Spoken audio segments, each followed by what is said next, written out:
All from Milton Bradley. The power of Bravo Boss. New 7 amps, onboard attachments, zaps dirt above or on the floor. Big power, low price. Bravo Boss by Eureka. What's your stake in this, Miss Anne? Well, it's very simple. I'm going to marry Lawrence, and I'm going to get a prenuptial contract. It's going to state that I and any children that Lawrence and I have will be the sole heirs, because I want to get rid of you and that obnoxious kid forever. Now, Vivian, do give us your blessing. Why should I do that? Why should you do that? You really can't be that dull-witted, can you? I've got all the cards, Vivian. It's done. You and that kid are history. I'll see you in hell before you take my family.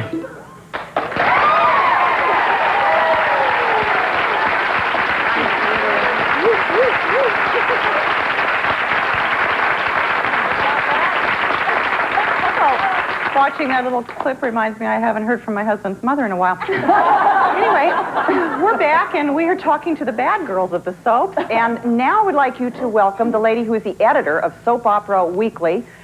Big circulation in this magazine. Here is Mimi Torchin.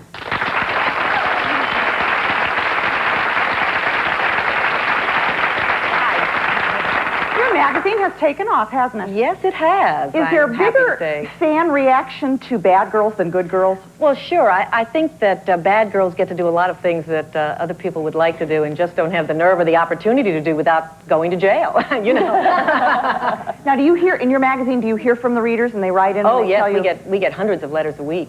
And bad girls are very popular. They always have been. You know, one of the things that's it's sort of a shame, but happy marriages, nice people, it's sort of boring. Well, people want to see their fantasies on daytime, well, don't sure, absolutely. And if you have the opportunity to sleep with every man in your town and get away with it, yeah, why not, be right? impregnated by, everyone said that, be impregnated by every man in the town. How have bad girls changed over the years on the show? You know, I've been thinking about that because I knew we were doing a bad girl show, and I thought, well, you know, there really aren't bad girls anymore. There are only psychotics, like Kimberlin's character, and misunderstood women with bad childhoods.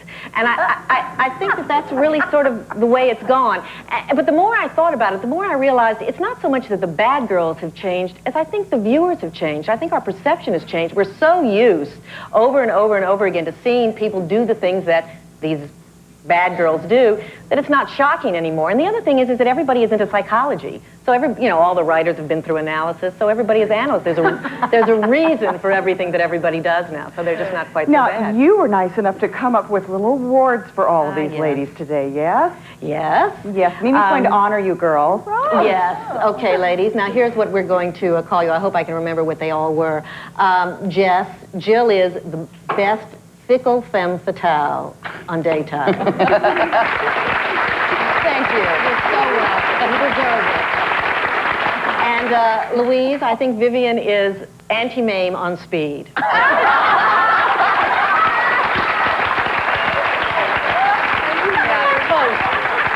toast, I'm afraid.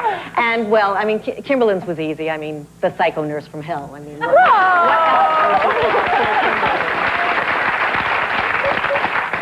And Tracy is definitely the best vixen to victim. Poor Tracy. Poor Lauren. And Lynn gets the Juicy Lucy Award as wild as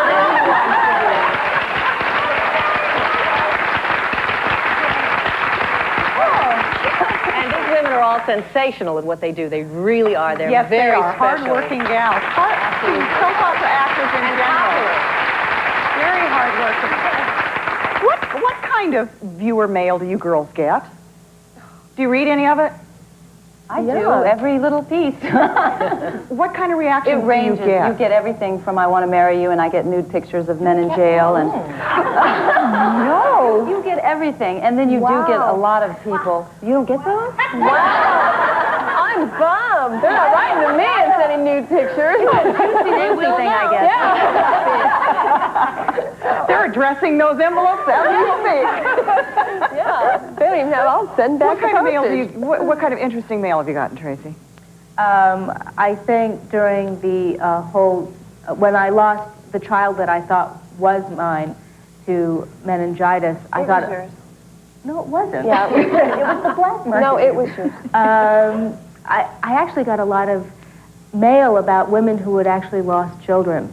And so I got a lot of outpouring of people who were emotional about the whole scene. And in fact, what was so amazing is never in the history of the time that I've been on daytime at all have I mean, I would walk into places and women would see me and they had been watching the scenes and they'd look at me and get tears in their eyes and they go, oh my God, I can't even talk to you.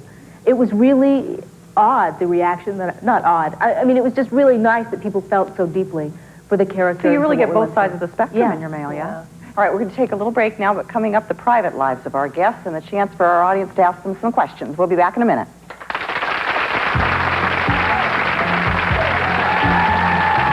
Write to us at Vicki, or better yet, put your thoughts down in 30 seconds or less on videotape and send it to us at 3000 West Alameda Avenue, room 2977, Burbank, California, 91523.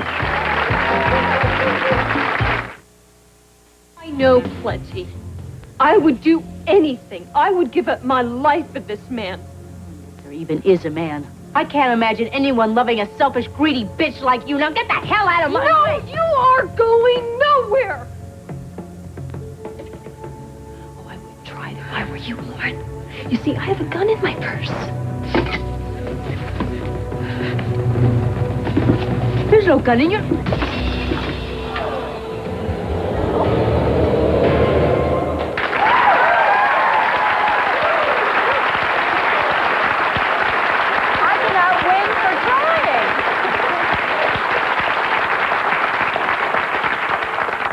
Maybe they were getting just a little too much caffeine. Could that be it?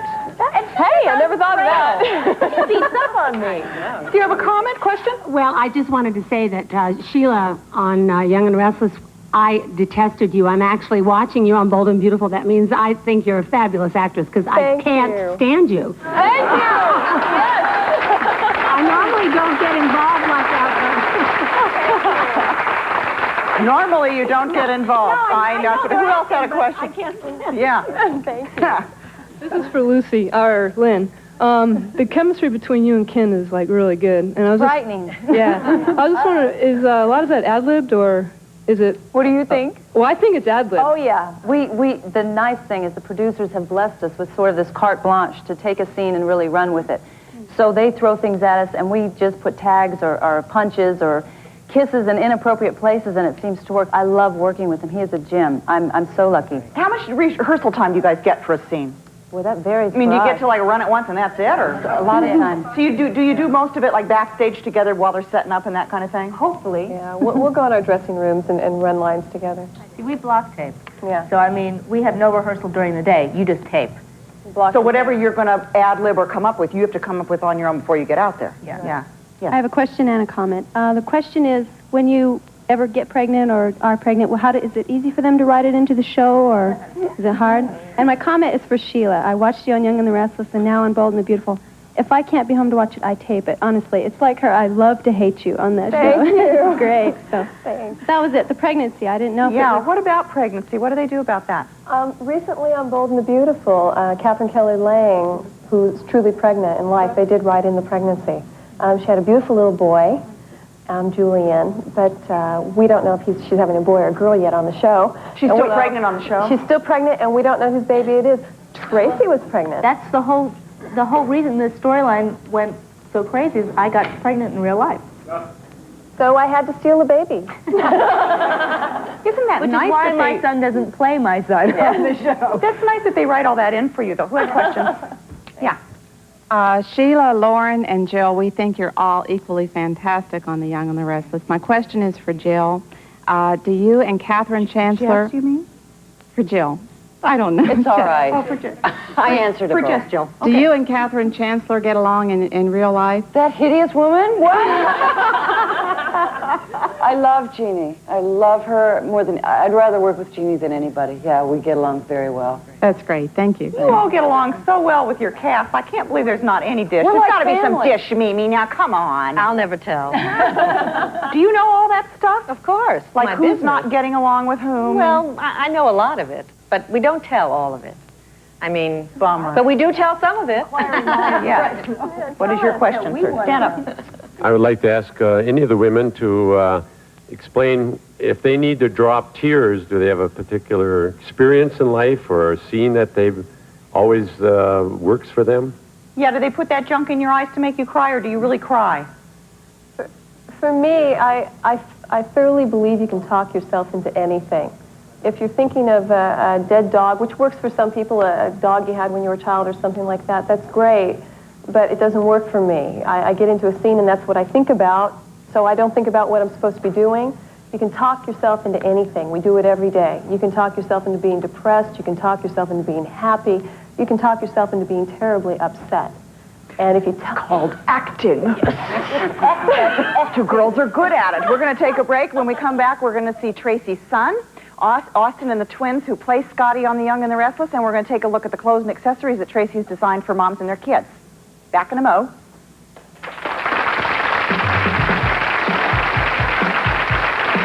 They share their last name with their famous siblings, but they're making a name for themselves.